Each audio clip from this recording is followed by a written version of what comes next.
Hi, I'm Ken McLuhan. I'm not Chris Allen.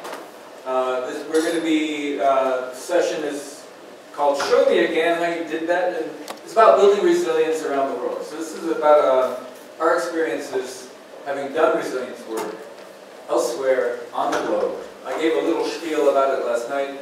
I barely remember, it was so fast. I think I had to break into my New York historic speaking style, which often means just walking over the road. So this session is about a couple of us Boulderites and someone from the West Coast talking about our experience overseas and what we can learn from that. But also, one of the things I'm really interested in pulling out from this is sort of a shared learning dialogue. So I'll be talking a little bit about shared learning dialogues, but a process by which we together can start to discuss some of the issues that we're seeing, some of the questions we still have that are coming up around resilience work, around social capital, around dialogues, processes of engaging with people, and the interest around, and I'm comfortably put David in the position of representing technology, and that's not fair at all. But the process around technology and how can we integrate the two? How do we bring people back into the technology equation? And how do we introduce technology to the people so that they're comfortable bringing it into that equation? So with that, Patty's going to start out with some experience building community resilience, lessons from urban areas globally. These are going to be fairly quick talks, so hopefully most of the time we'll go into the dialogue process. Is this set on? It's, you just press it. Oh! You can press this button here and it should go forward. It may start playing as soon as you press forward. Then it's perfect. Okay. So, well, before I press the button, what I will be sharing with you is based on my work in Latin America, in Asia, and more recently learning a lot from our communities here in Boulder. I'm a Boulderite, a Mexican Boulderite. A subtropical plant. Right? Okay, so let me then get started. I just want to share 4 key messages with you. One is, what is community resilience? I want to stress that it is challenged by stresses and also opportunities. It's shaped by poor resources, and I will refer to the other thing. Communities are groups that share geographic boundaries and a fate. A fate they define. They define culturally, they define through their environments. But also, community resilience is a metaphor. I define it as the capacity for successful adaptation in the face of stresses and adversities. It's important to emphasize that because sometimes we forget that. So, another key element is that there are limits to that successful adaptation, and one of those limits is given by the fact that under changing climate conditions, we will face with the incapacity to continue business as usual. So sometimes we forget that, and I really want that we keep it in mind. There are other issues that put limits to what we can do as a community. One is globalization. This process links a network of 4 resources with dynamic attributes. And I decided that that was the best way to represent that. It's great, but it can break in any moment, right? So those 4 resources are information, economics, institutional settings, and social capital. And I will refer to those, saying first that economic development defines what sources of livelihoods we have and whether those are stable, and also whether those are equally or not equally distributed, providing different access to assets and options. This also defines, this economics defines whether when faced with stresses, the rule of relative need is what we care for, or the rule of relative advantage, and I really like that there. Okay, social capital. So, individuals, we all invest in resources, in friends, in social networks like the one we are building here. And we all want to get something from it, but also contribute to it. We have found that social capital can influence resilience in positive and negative ways. So that's very important. Positive ways when people are able to get together and to communicate together, but negatives are given by the fact that some networks are not connected to the key networks, and this we did in Santiago. And these are the guys that deal with disaster really. So that's terrible, right? Equally important is information. We need to know whether it is tailored to local conditions, whether it is trusted, and whether it is timely. In Lions, and Karen knows that, right? People didn't get information on due time. Many communities, particularly vulnerable communities, feel that their interests and their needs are not taken care of. And this also builds the narrative and how people feel about it. So, how communities are portrayed is equally important. We tend to blame the poor for their problems, and that's not the approach to it. We need to really build and empower communities, and that's not easy, by the way. So, a question to you and to myself is it all about robustness, redundancy, and how rapidly we respond to stresses? Or do we need to focus on what are the features of our responses? Are we maintaining status quo and leaving many behind, as we are doing globally and locally? Are we trying to just rebuild and make ourselves more robust without questioning the causes of our problems, such as climate change? It's rooted in our energy system and our lifestyles. So are we doing that? Or, and this is what I wanted to close with, are we using climate change, are we using globalization, are we using many of the stresses we are faced with as an opportunity for reform and for transformation? And I think that we need to also care about that, and I think we don't know how to do it. So.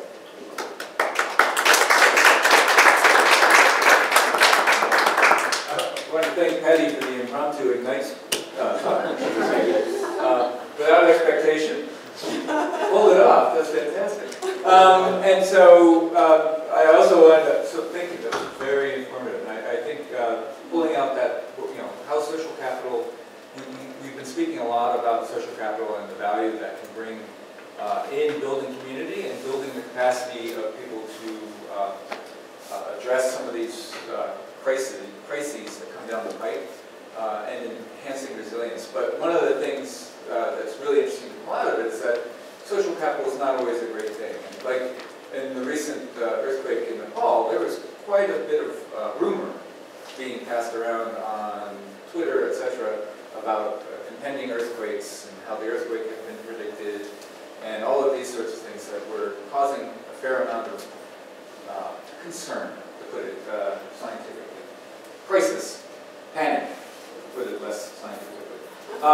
Now, Chris Allen was to be our MC, facilitator, but since we do international work, this is typical, he can't do it from Niger, where he is at present. So I am filling the role, and I'm going to be giving the next talk. It's giving a little background on ISET, who we are, but primarily it's about our work. The work we've been doing the past 8 years, and on resilience work, past 9 years. Since we work outside of the United States, we don't do resiliency, we do resilience.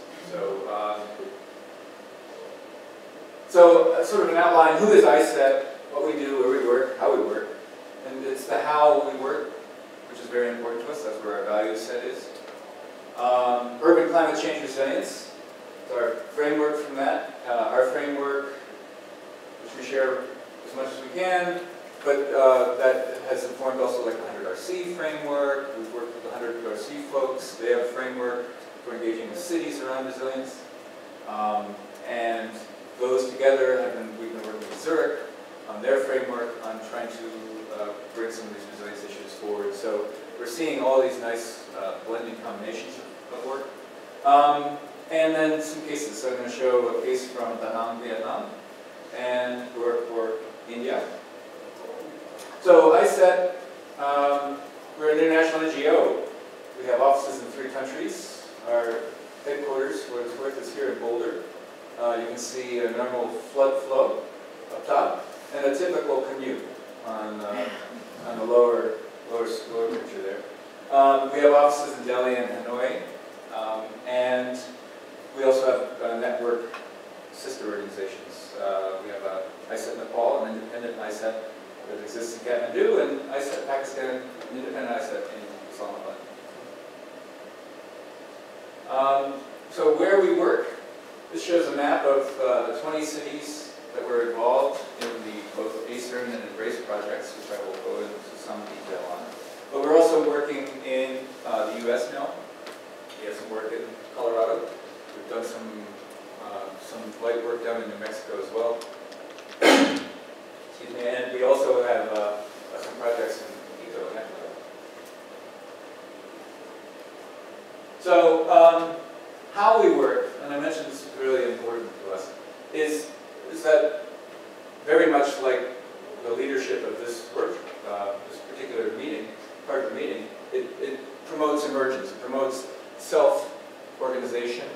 It's about understanding sustainability or resilience through an emergence lens. And so it requires cross-disciplinary work and flexibility in engagement.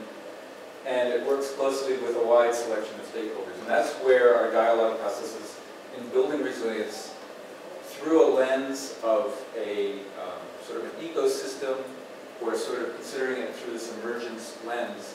You bring in multiple stakeholders, as many people as possible, as logistically possible, so that you can get as many perspectives and understandings as possible.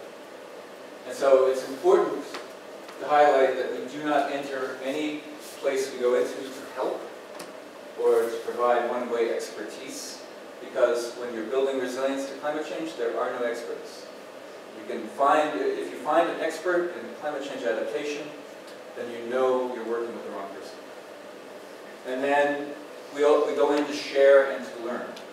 So it has to do with coming in on an equal footing and working together as a team towards the destination of resilience. And this helps reframe thinking and protects us against talking over potential solutions. So a couple examples. One's from Asian Cities Climate Change Resilience Network, working in New York. ACERN, that's Rockefeller Foundation, and the Mekong Building Climate Resilient Asian Cities, that was supported by USAID. We call it Embrace. So the ACERN and Embrace programs were in 20 cities across 4 countries in Asia, and we started with the ACERN program in 2008. And it was to address some of the issues faced in the region in terms of flooding, large-scale urbanization, land use. As you can see, there are people who are built along this dike here, or this isthmus or spit, that are at risk from both sea level rise and storm surge. So these 2 photographs on the far left here, has anyone heard of Phuket, Thailand? This is a very fancy beach resort. But these are the Burmese who helped that beach resort go. And these are where they happen to live on the other side of the island, away from the nice beaches, where all of that litter that you see is actually floating on top of some water. And so some of the challenges faced in the communities, from drainage to vulnerability to health conditions that don't promote sustainable livelihoods and well-being. And to give credit to all of these cities, they're working with us to figure out how to build and improve these conditions. So this is the framework I was speaking of, and it's a way of understanding vulnerability and building resilience to that vulnerability, and a way of bringing it together through a shared learning process. So here it's sort of based on complex systems theory, and we're coming out of some agent-based models like approach, where you have agents, which maybe in most conditions we should just called people. So we've got people, we've got systems or infrastructure, ecosystems as well, and systems, and then institutions, which is just the policies, the rules, the norms. Importantly, the cultural norms, culture, those also play a role. And so what happens in this, the agents or people want to access the services that the systems provide. In order to do that, the institutions regulate who does it, when they do it, how they do it, for whom they do it, and how often. So it's institutions play an essential role in how people can access the services they need. And so that's where policy comes in. That's where also, but also understanding the cultural context. Because policy alone doesn't necessarily work. Similarly with agents, people, or organizations that make decisions and access resources, they have capacities. That's where capacity building comes in. To understand what capacities are needed, how to maintain the systems and services that they need. And systems and ecosystem services fit within that as well. So one way to view resilience is through the 5 capitals. Many of us know the 5 capitals. It's a way of thinking about livelihoods. This is part of a larger framework, the livelihoods framework. You can look it up online. The 5 capitals are one way, or a way that people can meet their livelihood needs. But in addition, I've sort of taken it past the livelihoods of a household or individual's approach to think of it in terms of just resilience of a city, or resilience of a community. And you can see that, and I've reoriented them in a certain way for a reason. And so I'm thinking about how you can use the 5 capitals in sort of a resilience lens.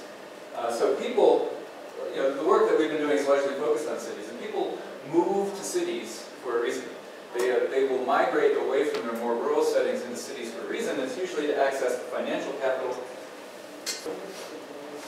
People move to cities because they want more access to financial capital. When they do that, they abandon the rural areas more, the natural capital and the social capital that they have in the rural areas. Now, some people move to cities because they want to abandon that social capital. Rural areas don't offer any sort of anonymity at all, right? Everyone knows your business. And some people go to cities because they don't want everyone to know their business. But you actually lose something with that too. As we've been discussing, social capital is very important in terms of resilience and understanding and being able to come together in a crisis. So when people do abandon their social and natural capital, you can see how in an urban setting then enhancing the social capital of people or the natural capital of people is a good, easy sort of low-hanging fruit for building resilience. So I'm going to point out a case of that in Gorakhpur, India, where we had a very strong local partner. They led this work and worked with us, and we worked with them in leading this work, using the resilience framework to understand the situation there. So Gorakhpur, India is rapidly urbanizing. It's consistently getting flooded. It will have conditions like this. This is during the monsoon, but it will have standing water of this depth in some parts of the city for up to 3 months. It has, people there are dependent on hand-pumped groundwater, and only 25% of the city has a sewer, or is connected to a sewer system, of which 0% is treated. So most people live here have to use pit toilets or other processes to deal with just living in the city here. Now, 700,000 people live here. It's a small city. And there are 700 cities like this in India. It's the sevens. So this is a very good example of many of the challenges that cities, rapidly urbanizing cities in India face. And so one of the communities there, the Mahewa ward, they had a consistent waterlogging flooding issue, and how the public space is treated in India is very specific to the context of South Asia. And so one of the things they needed to do is they needed to build a drainage system for this one community. And the challenges there were, historically, you can go in, you can build a drainage system, but within a couple of years, it would be backing up and the same issue would return. So how do you do this in a way that builds it sustainably and allows people to engage with it? So in Mahewa, there's a bunch of words here, I'm going to skip it. In Mahewa, what was really important there was the realization that in order to build a drainage system, you had to build a social institution. And so it was using the lens of the climate resilience framework and these other lenses that are available out there to say, okay, think about this more than what the specific intervention that you're thinking of is. It's not just about building in a drain and then go, because those drains always get clogged, always. And without an institution there to maintain it and build it and highlight it and value it and say this is what we want to do, without that social cohesion of a bunch of people who are otherwise not actually together, because this is very much an urban environment, without that, it won't be maintained. So we were, actually our partner, GIAC, was able to work closely with the community there, start building a social institution that led to a section of the ward being paved and drained, which was such a success that the ward then actively went to the city and said, you need to do this to the rest of the place, and basically embarrassed them into completing the drainage system in the whole ward. And this is soon after, same photo, soon after, you can see it was under construction on the left, but soon afterwards, I've been back 2 years after that, I took that photo, and it looks very much the same. Maybe a little bit more life, because it is India. A lot more life. Everything happens at once in India. So in Da Nang, it was a somewhat different issue. In Da Nang, it was very, very dark. So in Da Nang, the issue there was that they get a number of typhoons, and I have a really great picture of post-typhoon. It's not actually a great picture, because it's actually quite ruined. But the good news about, despite the drama of that photo, is that it was, mostly it took out a lot of trees, rather than a lot of people.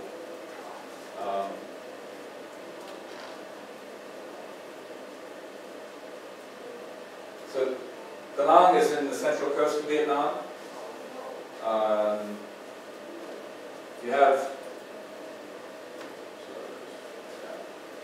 so there's a big arrow pointing right at it. In fact, the arrow itself shows how the typhoons usually come through in Vietnam. It's usually from the direction of the Philippines. The Vietnamese are always talking about how the Filipinos are so giving in terms of their typhoons. And so a couple of years ago, I'm trying to remember now, I think it was 2012, and I forgot, this was actually the same typhoon. This was Yolanda. So this was Haiyan. Came ashore in Da Nang, just south of Da Nang, and really created some havoc for them. And this is quite the dramatic photo. But if you notice, the woman in the helmet there is actually smiling. And though it looks rather torn up in the background, that's because they're constructing a new building. Actually, the situation there, despite what it looks like here, was in fairly good shape. Their major problem after this was cleaning up all the downed tree limbs. Now, trees are very important. They're now a green city. They're a 100 RC city. They actually are sort of a sister 100 RC city in a lot of ways. And so it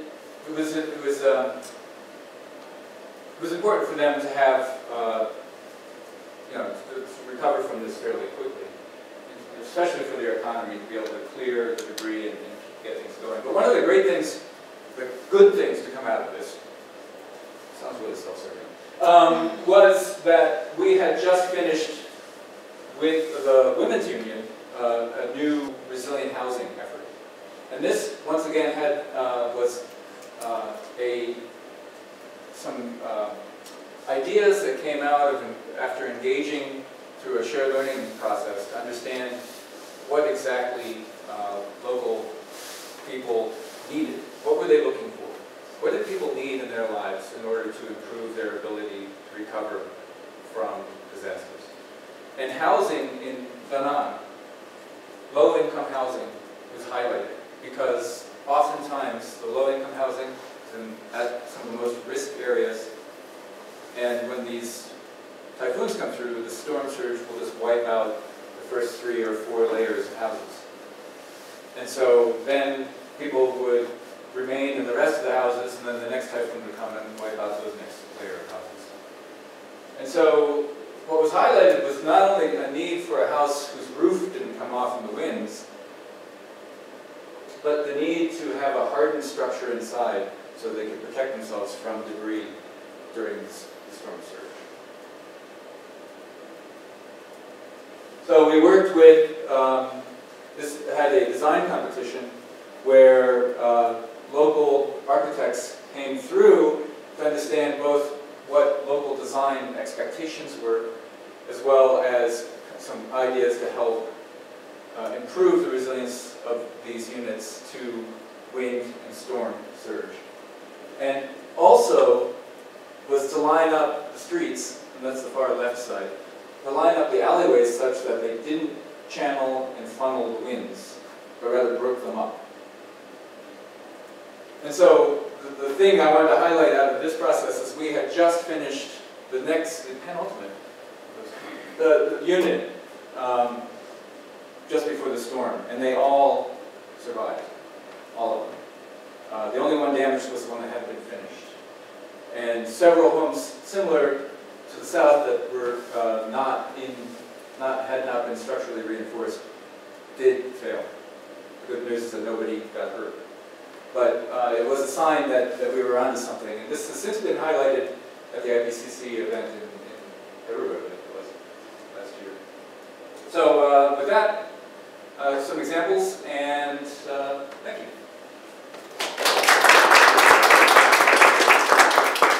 David will come up, and hopefully all the equipment will work for him because he's the tech guy. I'm actually really excited to be invited here to give this talk and introduced as a tech guy because I'm specifically not going to be talking at all about tech, which I kind of am a tech guy, so I rarely get that opportunity. So I just finished my PhD at Stanford, looking at urban risk modeling, which I'll touch upon a little bit, but most of what I'll be talking about is building resilience in post-disaster settings. Specifically my experience in Haiti. I lived in Haiti for 2 years after the earthquake before doing my PhD. I've since then also worked in Christchurch, New Zealand, and all in various ways there. As I said, I will not be doing a techie presentation. I'll start with some Shakespeare. This is the excellent foppery of the world, that when we are sick in fortune, often the surfeit of our own behavior, we make guilty of our disasters the sun, the moon, and the stars. An admirable evasion of the Hornmaster man to lay his goatish disposition on the charge of the star. For King Lear. And I like this passage of King Lear because, you know, it says what we all, I think, all understand in this room, that hazards don't cause disasters. You know, we create disasters, and we can't blame disasters on an earthquake, on a hurricane, on a flood. It's because of what we build, where we build it, how we build it, that really causes disasters. So we should not be goatish about it. I think you're all familiar with this view. You see it from the university. From my drew it for me. It's the landscape that many of you live in. And I like to think about risk the same way. I like to talk about riskscapes rather than risk itself. So the same way that a landscape is made up of different features, trees, hills, plains, with different characteristics of color and texture, I think you can see risk the same way. We have different hazards that surround us. And same thing, different intensities, different frequencies, different colors. And we have different capacities to withstand those hazards, our vulnerability, our resilience, our strength.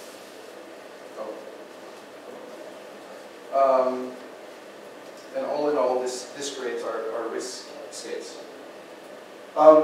So for most of my PhD, what I focused on is how these riskscapes change over time, particularly focusing on cities, on the world's growing cities. So I do a lot of risk modeling. This is a picture of Kathmandu.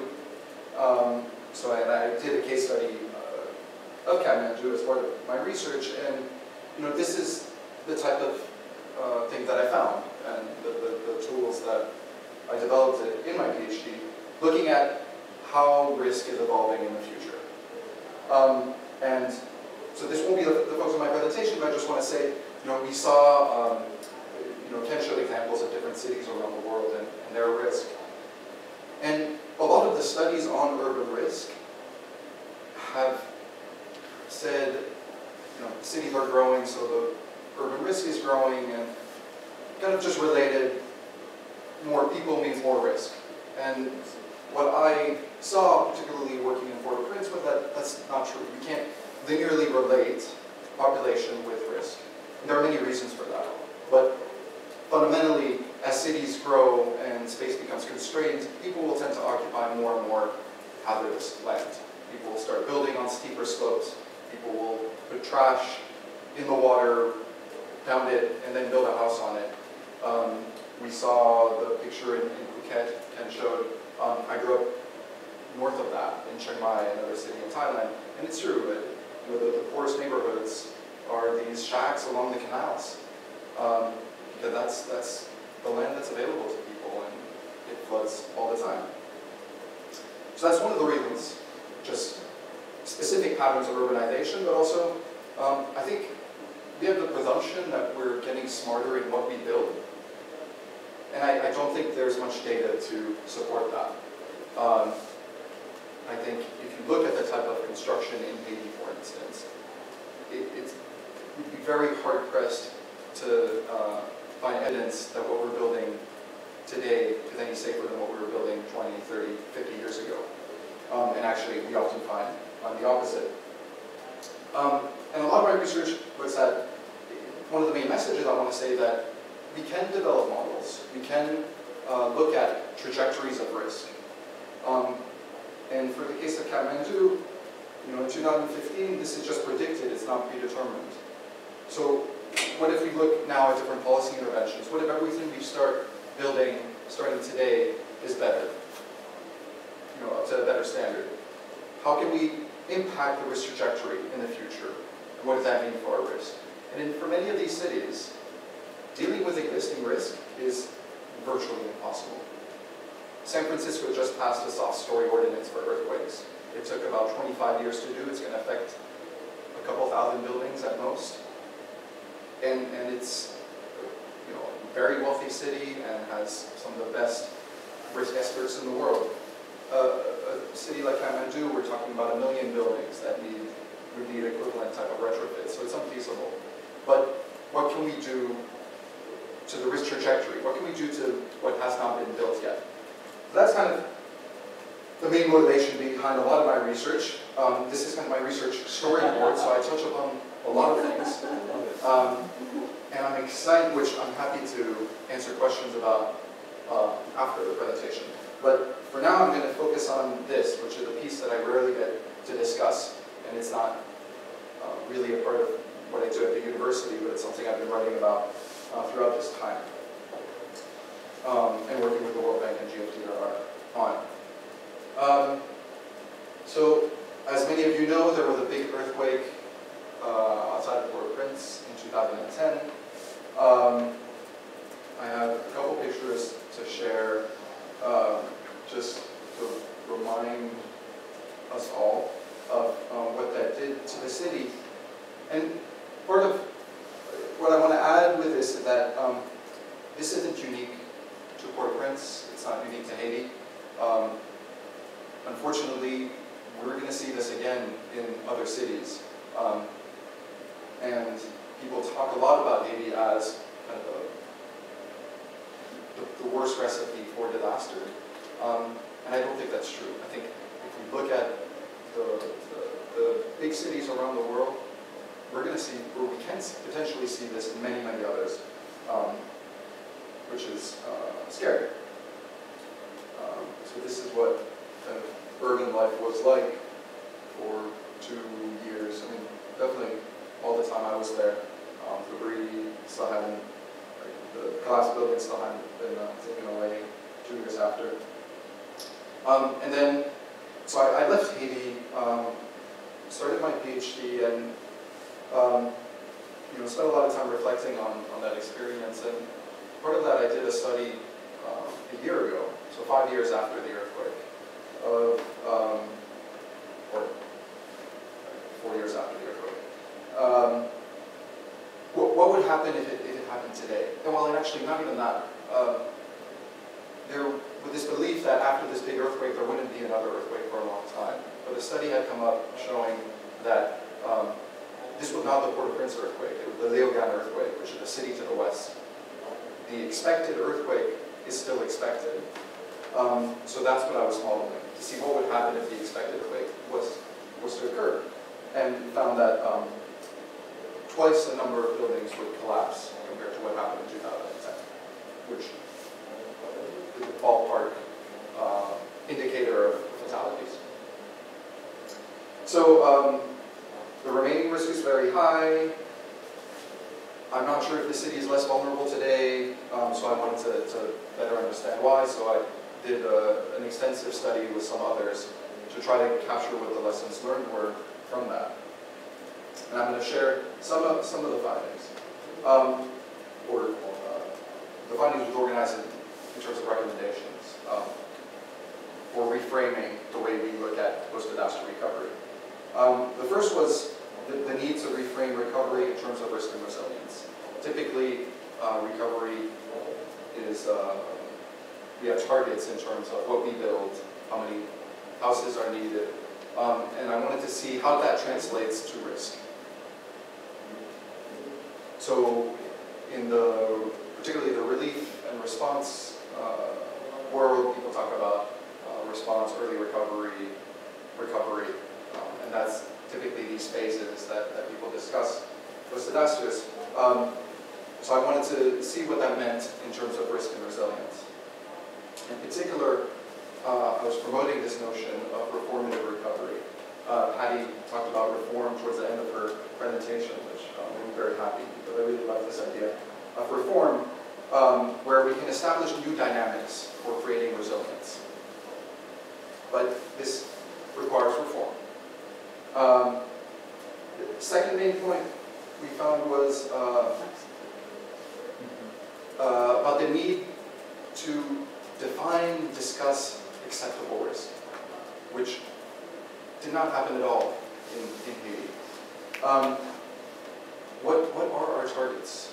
What is it that we want? And this is a very complex question. And when we don't have clear targets, then as an example of what can happen in Haiti, for instance, agencies either just didn't avoided even discussing risk or thinking about risk standards, or they over-designed interventions, which is also very problematic. People promoted transitional shelters, which were supposed to be kind of temporary structures for 2 years, but they designed them to withstand 3 Category 5 earthquakes. They cost over $10,000 each, while people's homes cost less than 1. It was completely inappropriate, but that became the standard which everyone had to follow. Discussions of acceptable risk are very difficult, and they're not, I think, risk managers and like me have a role to play in that, but they're not the only ones who need to be having that discussion. It's an ethical issue, what is acceptable morally. It's a practical issue, given limited resources. We can't build bunkers for everyone. So, you know, what is possible and what is appropriate, obviously. The need to control risk in uncontrollable settings.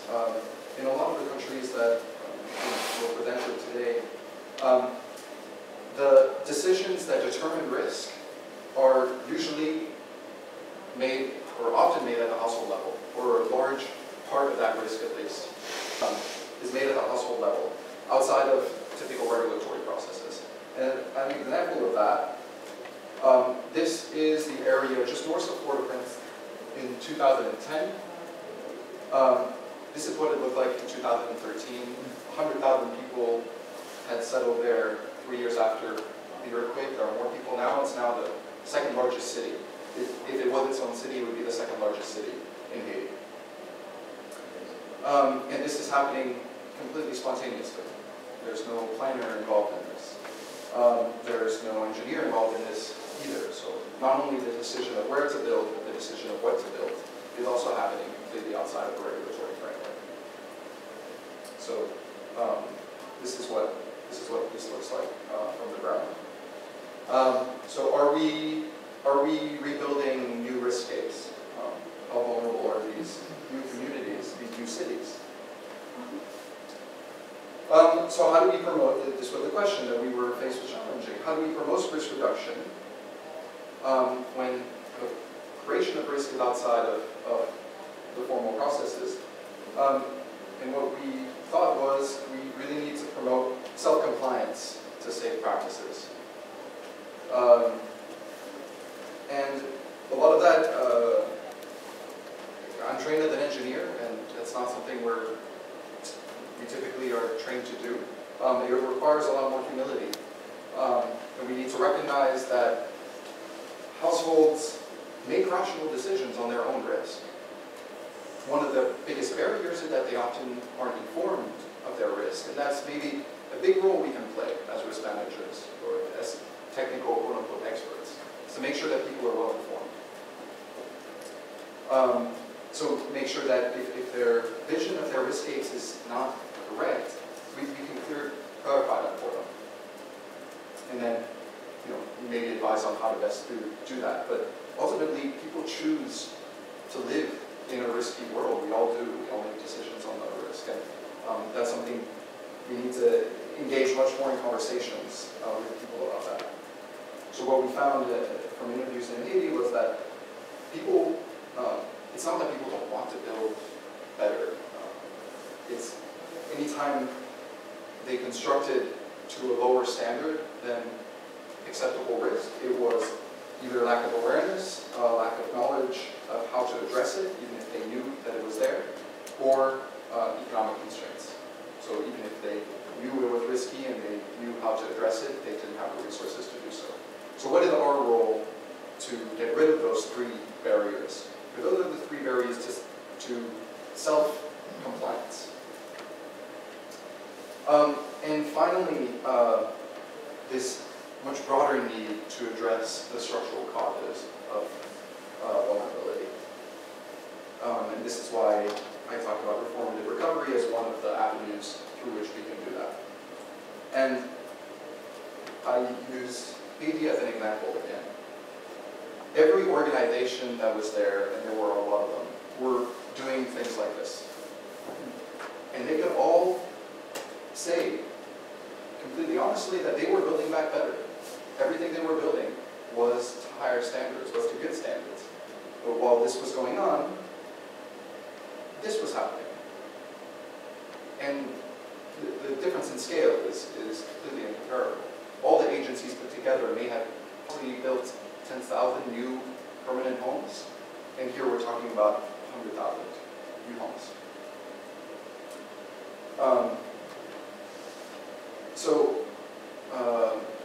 I think there's a lot of focus on building resilience and ignoring the processes that are building vulnerability. And if we think about what resilience means, just the word, the etymology of resilience, as a system, the ability of a system to keep functioning even when under stress or under shock. Then we need to recognize that the processes that create and perpetuate vulnerability are very, very resilient systems.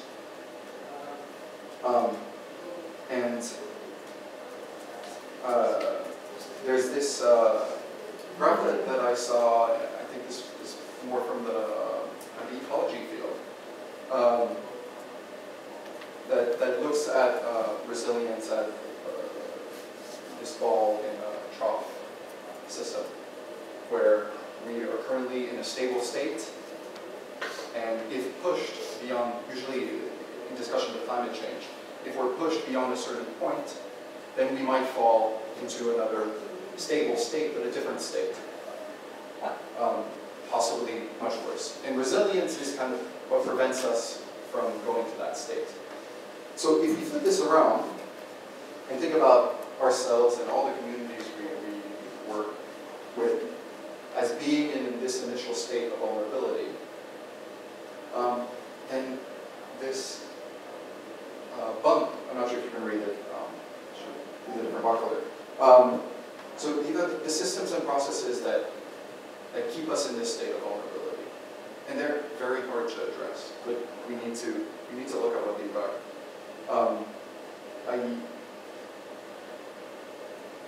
I use another comparison to malnutrition. I feel like the way that we're currently seeing risk is kind of like saying, kids are malnourished because they don't have food. And that doesn't get us anywhere. It's obvious. But we really need to go, why is that our situation? Why is that our state? So I talk about reformative recovery. I like the word reform because it's about making changes to something, typically a social, political, or economic institution, in order to improve it. But it's not about throwing away what's existing. It's not creating something completely new. It's looking at what's existing and reforming what is.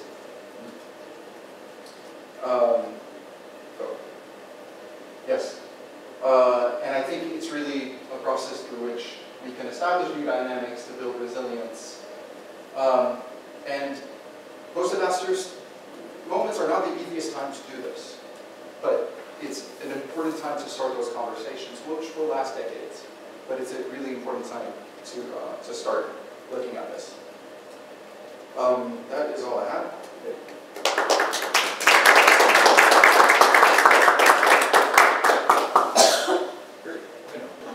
So thank you all, and actually I realized I was going to say, hey, if you have any questions in between each one, please, we have time, but you're about half an hour. Really no.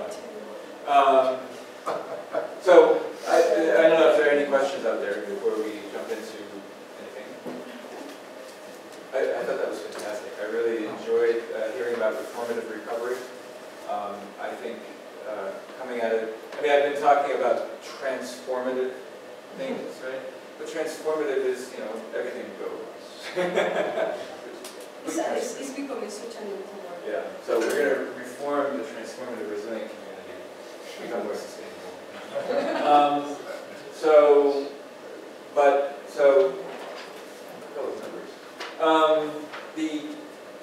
To sort of open this up now, sort of open up the process. Yeah, what have we learned between what we three have presented here in terms of practical advice on resilience? How do we think about risk landscapes? Are there metaphors that we can use, that we can link into our lives, that we can then connect with other people to understand what these risk landscapes look like? How do we build social capital in communities? How do we understand the social capital of communities? How do we understand where there's a disjunction in the social capital of communities? Like in Boulder, and this is a while ago, there were some resilience work. This is before our current CRO, who happens to be sitting here. There were some meetings in Boulder that happened in the middle of the day. So there were several meetings that happened in the middle of work days. And the only people who can attend are people who can leave their offices and participate in those. So what was missing were large swaths of the community who were seriously affected by the flood, but wouldn't be able to, one, take time off from work, or two, in some cases, understand the language that was being spoken. So how do we think about opening up that dialogue as well? How are, in the Chicano community in Boulder, how are they being connected in with the larger dialogue process? How are people who have to work 2 40-hour jobs being linked in to the community resilience process? These are questions that I have anyway, and so we want to open up the floor. If our presentations gave any insight on that or some thinking around that, great. I don't believe it. All right. Just sort of, yeah, other, any thoughts or ideas?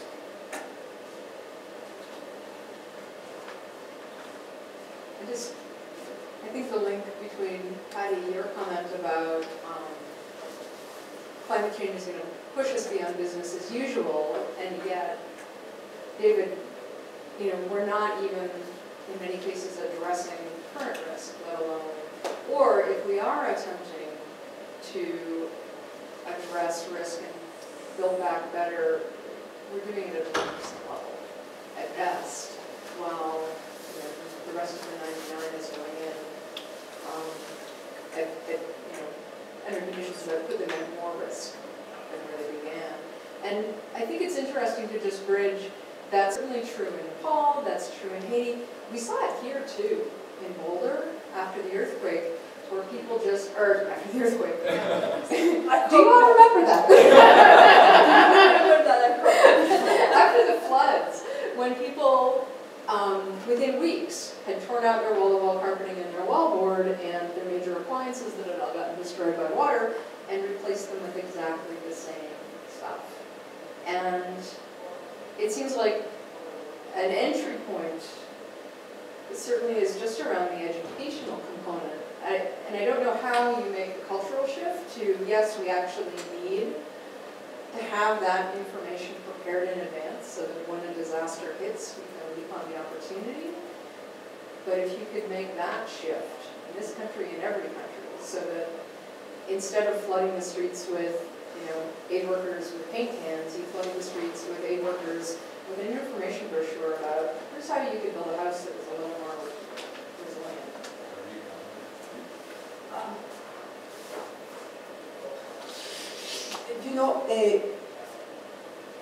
This brings to something you referred to, which is, and I really want to use my work in these cities, in Buenos Aires, in Bogotá, recently in Mumbai, and other more. Many cities are still faced with development challenges. What you showed in Haiti is telling you that the governance system is not there for people to even be able to say, okay guys, let's clean the mess and see how we rebuild, even using business as usual, right? There are countries where you don't even have governance, where the industrialization process does not let money to provide universal access to infrastructures and services, right? So many cities are faced already with that challenge, right?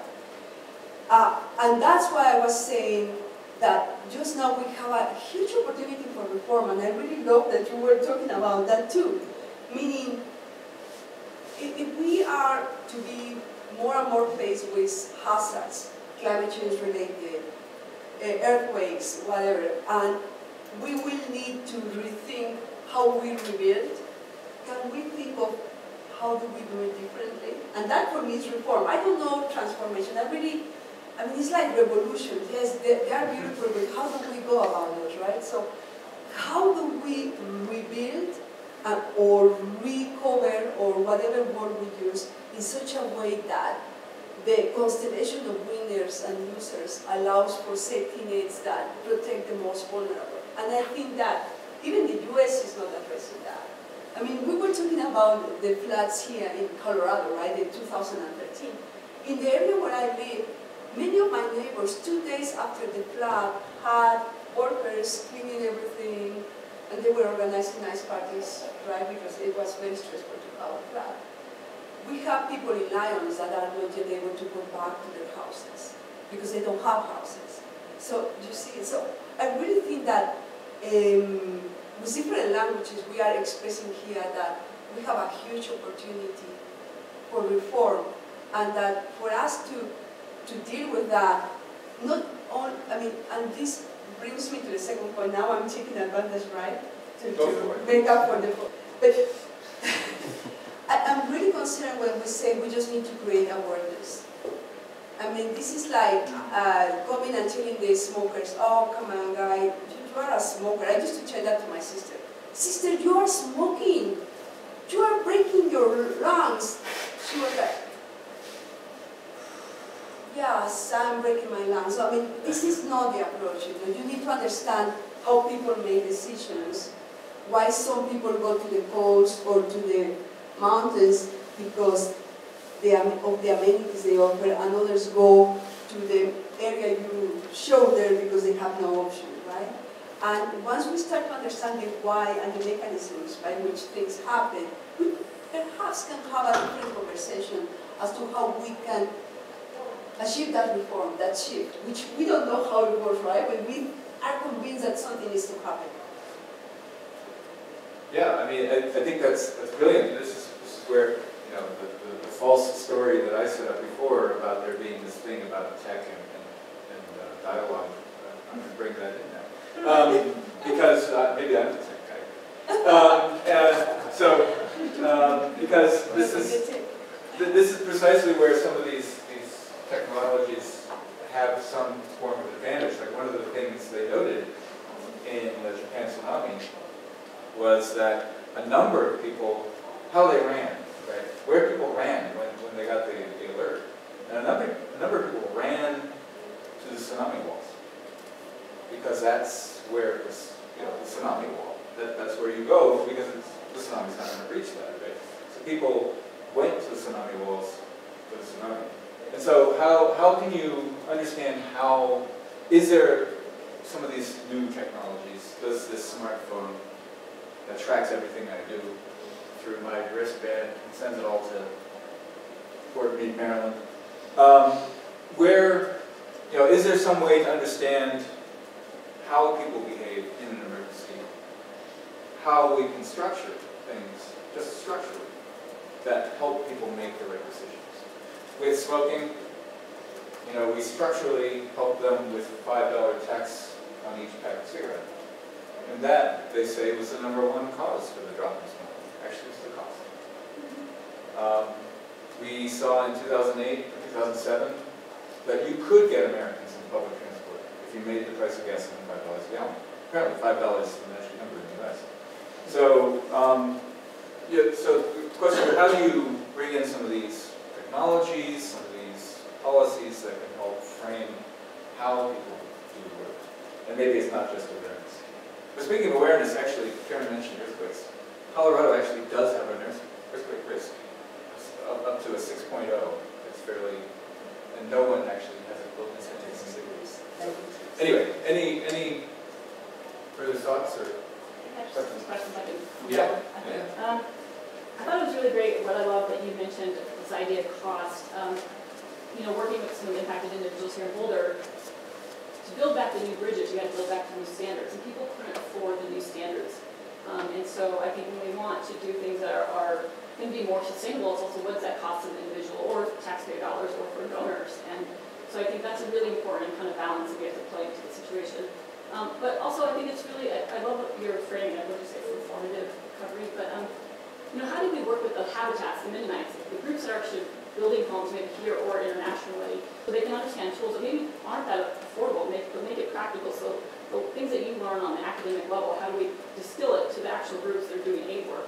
Or maybe tie assistants or donors so that donors understand, are these people building back in a way that's sustainable? And maybe those groups would do it, they just don't know, and it's just that education. So how do we have that linkage too, which I'm concerned. Is there something that's going on now? What kind of stuff that you're studying, how do you take that to the groups? Well, specifically for that second point, I think one of the main things that I've tried to communicate is that a destroyed house is not a shelter issue, and housing is not a shelter issue. That there are obstacles to obtaining safe housing, and they are many. But just constructing a house for someone, that's not That's definitely not the only solution, and if we really think about it, that's probably not the best solution. So if we look at, you know, a typical family in Haiti, if their house was destroyed, what would it take? If a year later they haven't been able to rebuild, why is that? We've seen a lot of success. For instance, there was a program that was a post-earthquake response program, but it was a school voucher program, actually. Because if you helped families get their kids to school, then they now had resources to rebuild their home on their own, and they would find. So I think we just need to be much more original in how we address these problems, and talk much more with communities. And I think when it comes to the cost issue, and I think the bridge one is a good example, one of the things I've been trying to do, which is exciting, I think, is to try to reframe disaster risk reduction, rather than talk about it as a cost, talking about it as creating value, and seeing the different ways that reducing risk costs more in the short term, but it really actually creates value for the community. And it's not only in terms of reduced future losses. At a household level, when a family is no longer afraid of floods constantly, they can make investments that they weren't able to make before. And that's really creating value. It's not only reducing future losses. And we can see a bridge a similar way. You know, how do we think about a more resilient bridge as not just a bridge that will be stronger, but what does a bridge allow for the community on either side that maybe it didn't before? Or I think we need to market these interventions much better, to say that it's not just an additional cost on government to make it safe, it's also valuable.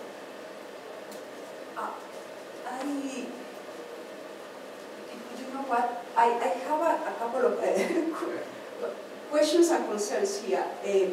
The issue of shelter or of housing, I really think that it depends on who you are talking about, the actors. I know that for Boulder, and we had the presentation of the resilience, vocal resilience thing, for many people in Boulder, affordable housing is a key issue, which brings me to the fact that dealing with risk is not only a technical issue or an economic issue, it's also a political issue, a political governance issue whereby you have different actors, not only with different values, but also stakes and power, right, to do things. And power is given not only by the ability you have to recover if you have money to do so, but also by the ability you have to affect the decision made around recovery, who wins and who loses, right? So, another important thing, and this is something I know not only from doing field work in Mexico City, but also because I grew up in Mexico City.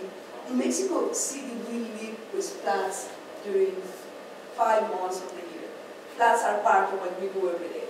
We drive, floods are, like what you saw there, of course that is more extreme, right? But we are flooded, you know, constantly flooded. So my question is, what do we do about that? You know, I mean, it gets bad when it crosses a threshold, and that's something we are just now doing in this proposal that I'm exactly working on, which is, okay, for different actors, what are the thresholds? And you talk about that as the risk limits, right? How are acceptable? And that's very important. But for us in Mexico, it's okay, we have floods every day. Here in Boulder would be, wow, floods every day? No, no way. It's not acceptable. We need to do something. We will fight. You see? So, I mean, it's very tricky, and I am more and more humble. We were talking about the other day because we will need engineers like you, social scientists, people like you guys working in between researchers and decision making to really start to get our hands around it. And make explicit those values, those stakes, and those differences in power. This is a power issue as much as it is a technical issue. And we need to make it explicit and bring it to the discussion. Otherwise, we'll continue, like, nah, come on, let's forget about it. Let's fix it with a little thing when it is a very complex one. Yes, I mean, discussions of power and power relationships are something that we generally don't talk about in science. And actually, in a lot of the developing world, there's a history of science being leveraged for power. That people show up with a stacked book like this, wearing a white lab coat, saying, "This dam will be good for you." And then they say, "See," and then that's all they need to do. And so it's like, how to bring science, citizen science, to counter that. Bring the capacity of citizens to say, actually, our data says otherwise. Or even just the ability to stand up to some tall foreigner and say, no, you don't know best. So it's, and you'd be surprised, thinking about housing and what people want, you'd be surprised on how little engagement with people these organizations do. They don't want to build a house that's going to fall down. They're going to build a small tank, right? And I saw those houses. They look like they'll survive in a group, but there's one window. You know, they look hot, and they look not fun to live in.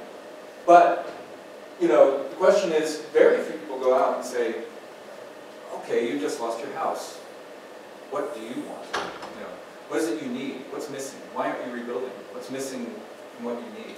What we're doing right here, I'm asking you that question. Why aren't people don't do that? So here's some questions in the back here.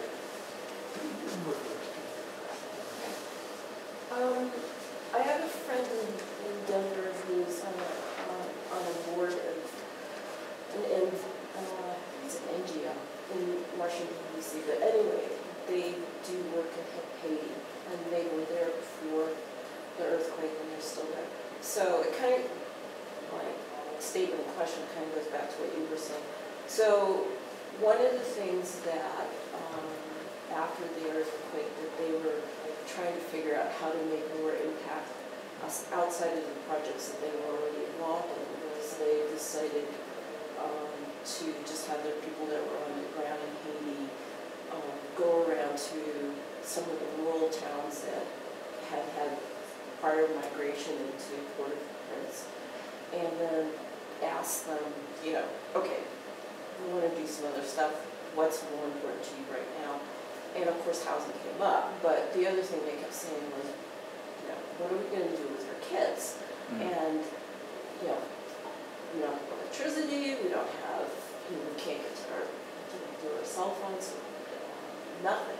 And we really need like a community center kind of thing. So if I remember correctly, what he was telling me was they got in contact with a couple organizations that brought in these small solar, they were collectors, but they were, you know, very small, portable ones. And then a couple other organizations, they got a community center up and running so that they could put the solar in there so that people could charge their phones or, you know, whatever they had, so that they could then in turn get the computer set up in there so the kids could go back to school and have places to play, and community people could go back in and have their meetings and figure out some things that they wanted to do on their own. So when you were talking about building, you know, resilience, to them that was their way of saying, this is how we're going to build resilience, this is how we're going to, you know, collectively do some of the things that we need to do to move forward and figure out some other crucial things like housing. And then the other thing, if I remember correctly, was they were talking about, you know, the whole issue of sewers, you know, and then when the rainy season started, you know, how to take care of those issues. And they were very clear about, this is where we need your help, kind of thing, and your resources. So talking to people at macro level or micro level, is crucial. And then figuring out, how to do the most impact. And they knew what was the most impact and just said, can you assist us with that? And that's what my friends at Geo went and did. So I think that, to what you were saying about building resistance, I think that is the level probably that a lot of organizations that were over Haiti just totally ignored when they were focusing in on what was going on in the capital. And the other reason that they did it, and I'll shout about it, is because they didn't have any, they had no natural resources. All the trees are gone, very few people could do farming in the area anymore, etc. So there are people who live in those areas outside the capital, they know fairly clearly what works, what doesn't, what they need, kind of thing. And then the other thing I was going to say about Boulder, I live in North Boulder, and when the flood marched through our neighborhood, they blocked us out of there, number one. And then after it was over, I just remember thinking that the city of Boulder, they mishandled a number of things, but they passed up the prime opportunity to go around to the neighborhood and say, look, aside from the assistance that, that we can obviously see, like, cleaning up all the muck out of the neighborhoods, we have these programs in place that, you can get high energy efficiency appliances, blah, blah, blah, and they'll be at these locations, et cetera, and these programs can help you get these appliances since you have to go in and have your basements redone or your kitchens redone or whatever. And maybe I'm wrong about it, but I don't seem to recall getting any literature from the city. I don't recall seeing anything on their website, offering people that are in neighborhoods that were flooded out that. And so I know for a fact that in our neighborhood and our neighbors across the street, when they finally worked everything out with their insurance companies, everybody was on their own. I mean, there wasn't anybody that came in and left literature or said, go to these websites, this kind of rebate or this kind of programs are in place so that you can go to retailers and you can get these appliances and come into your house and make your energy usage more efficient.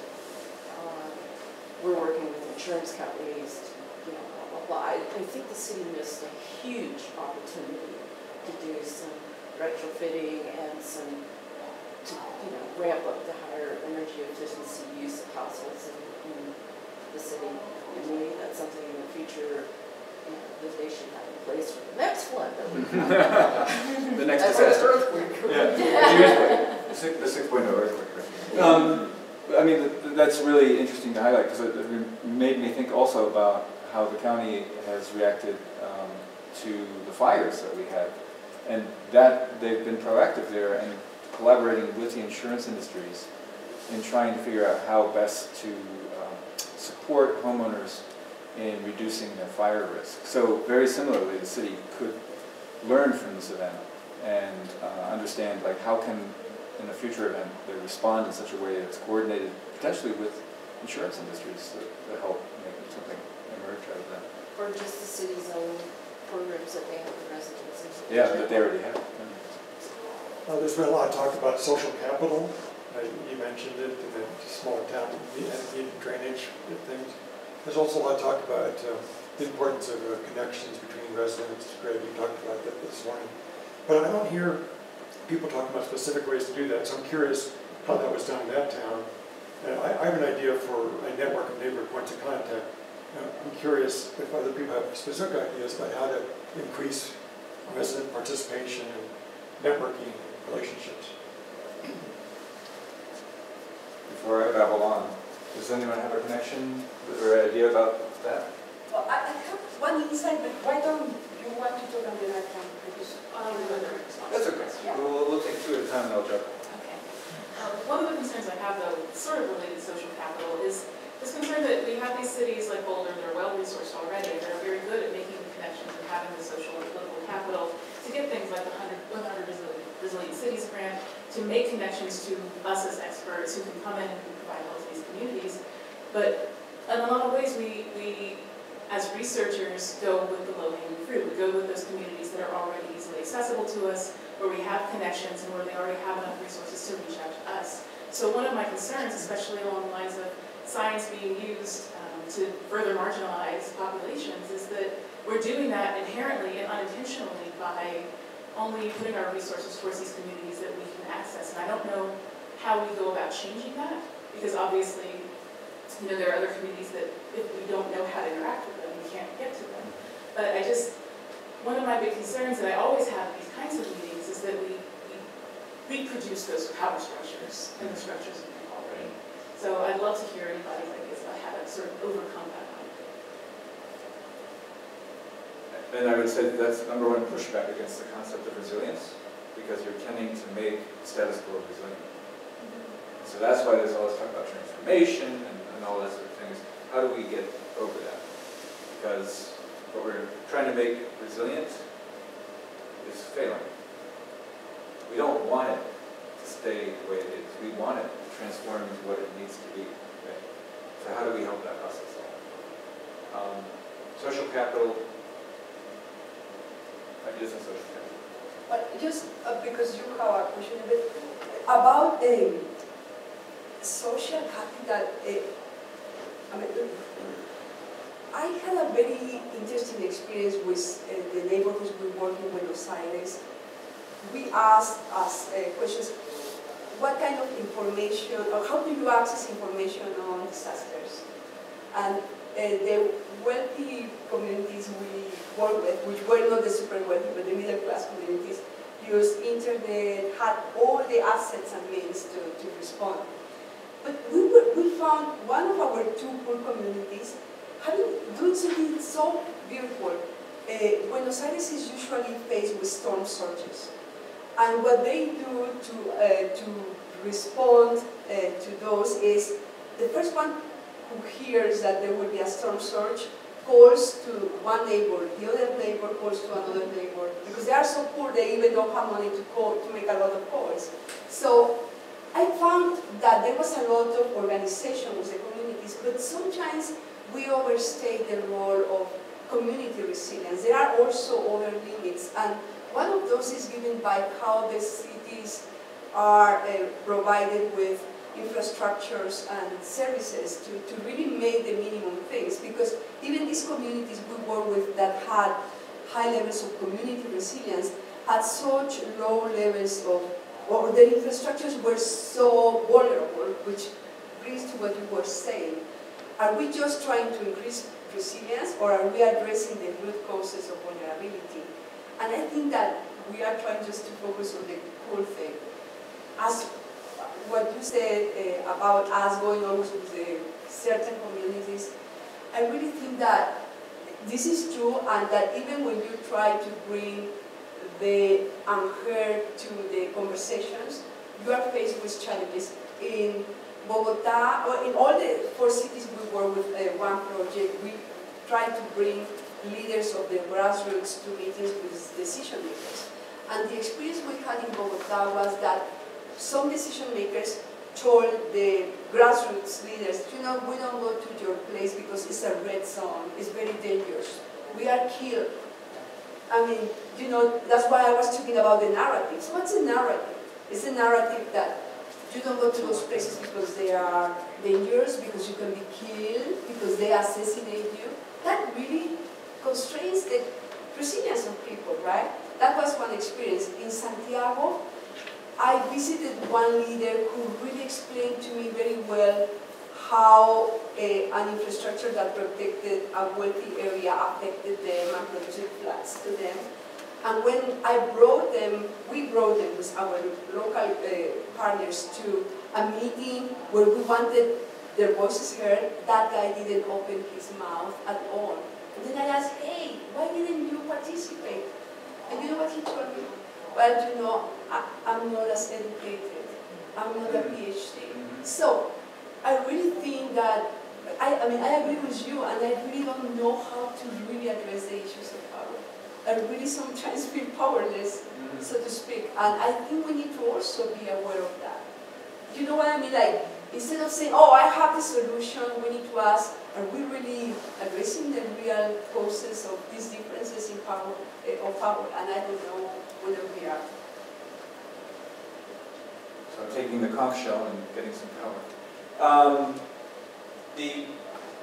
Just sort of to address the social capital issue and the power issue sort of at the same time, sort of. I mean, I mentioned the Mahalo Award, and I'm not speaking of solutions because it is about being humble at the same time. So the ACERN and Embrace programs, we found the easiest cities possible to work in, right? These were the cities that were all set up, they'd all experienced disasters, they all had done a fairly good job of addressing disasters previously. All but one city, which was Boulder, which this is one of the cities I pointed out. And it's a city that is basically no governance at all. Planning, there is urban planning there, but it's all done retroactively. So they go out, see what people have done, and put it into the plan. The government has basically no power. It's run by a central, it's fairly a religious town. It's run by the temple. The power sits there, and there's not a lot of interest in a lot of the governance issues that come up. And the challenges they face, particularly this was a lower income ward. So India is very stratified, very obvious in its stratification, I should say. Everywhere I've been, including the United States, is very stratified. But it's very obvious in its stratification, and they've got it very almost institutionalized. And so one of the challenges they faced in this ward was building that institution, because these people are coming from Bangladesh, from Nepal, from other parts of India. They're coming from poorer parts of India, one of the poorer places in India. And they found that they had to show an example. And these people gave a little bit of money to help build a drainage ditch in front of their house. And when they showed that that improved things, they said you need to build people around this so that they can do it too and maintain it. So the group that we worked with, they were used to doing rural work. And they're used to showing up in the village and going, this is the village head, convincing that person, and then everything was fine. But there was no village head in the city. There was just different groups. So they had to create, basically, just an organization on that. And I think maybe we were lucky, we had the right people, maybe, but for me, that our work in court really embodied what I feel is resilience. And about that sort of transformative resilience. And I would also say, I think a way that you sort of engage around that social capital piece is figuring out where people's attention already is and leveraging that. And I had a really interesting conversation just last night at the kickoff for this event with, is it Michelle Hamilton Page from Ushabini? Who was talking about a city in the Middle East where they were concerned about sexual harassment of women. And they set up a way for women anonymously to send in texts or information about being harassed, and then they mapped those. And then, using that information, went into those communities with social workers and information and brochures, and in particular targeted small businesses. And if you think about the fact that women are probably the major purchasers and the major shoppers of these small businesses, the small business owners have an interest in making sure their neighborhood is not a hotspot for female harassment. And they did. Like, they started really transforming the city, and they could see it based on, the change over time in the kinds of reports they were getting. And so that, I think, is a place where you look at, well, who's going to care about this? Who's going to want to make a change? And how do we enable them, give them some tools that they can use to start affecting that change? So I like that. So it's about thinking about it systemically. And that's also what happened in Mahalo, is that after showing the effectiveness of this drainage system, our partner basically helped the community agitate, take it to the city government, and agitate them into embarrassment such that they did the rest of the paving, the drainage. So it was empowering them too. It was about building that power. And so one more question, because we're about to. This might be a short one. Sure. No. In your report, in your report, I did notice it does seem like you guys came in with the drainage ditch already in mind, which based on the way people are talking about development now is a horrible idea. You have to talk to the community first. What made your report different where you could come in with a great idea in mind and just give it to the community where they bought it, as opposed to where you have, I can't even remember the name of the Thai city. Are there certain indicators that tell you we have to talk to the community before we formulate an idea, and as opposed to coming in with an idea and getting to own it? Or is that still kind of a soft science of we have a nice idea, we just have to kind of finesse it with the community before we decide to go forward? So our partner there, Gorkor Environmental Action Group, has been there since 1988, when it was founded. And so they had some experience in that ward already and knew that they were consistently flooding. And my guess is they had already engaged with them about reaching out and understanding. They've been there since the 80s. Yeah. Okay. So we try to work with local partners and engage with and build local partners as much as possible. Any last? So to the panel here.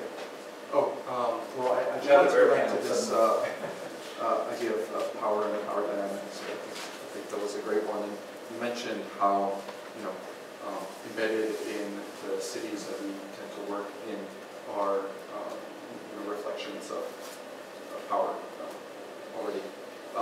And I think that's true at every scale, and it's incredibly difficult. We talk about community, and it's true. I mean, any project, community participation are the basic things you need in order to get funding. So everyone talks about that. And that's particularly sensitive in Haiti when 10,000 of NGOs are there, all from the US, because it's like an hour flight away. And you're working in Haitian communities, and you bring together community groups. And you realize a year into the program that the community group is just a reflection of the pre-existing power dynamic that was there. And by creating that group, you're reinforcing incredibly problematic things that are occurring. It's incredibly hard to break. And I think if we come into it saying a disaster is by its nature a reflection of inequality, a reflection of power, problematic power dynamics. And if we say that from the get-go, and part of the evaluation of the disaster, of the damage evaluation, is, okay, what are the power inputs? How can we look at not only what are the buildings that were damaged and map them, but what are the power dynamics at play? How does this reflect inequality? And have that be kind of the beginning. I think at least understanding it would help us. So thank you. We're going to wrap it up, and I guess I'll just wrap it up with a thank you all very much. Thank you for your question. Yes, and lastly, this thought, which was that poor people are kept poor by disasters, usually micro disasters, not these major disasters we're talking about, but daily grinding disasters, and it's usually the marginalized and the poor. The marginalized people are kept poor usually by these micro disasters. So remembering that is a good way to think about how to read it. So thanks for your time.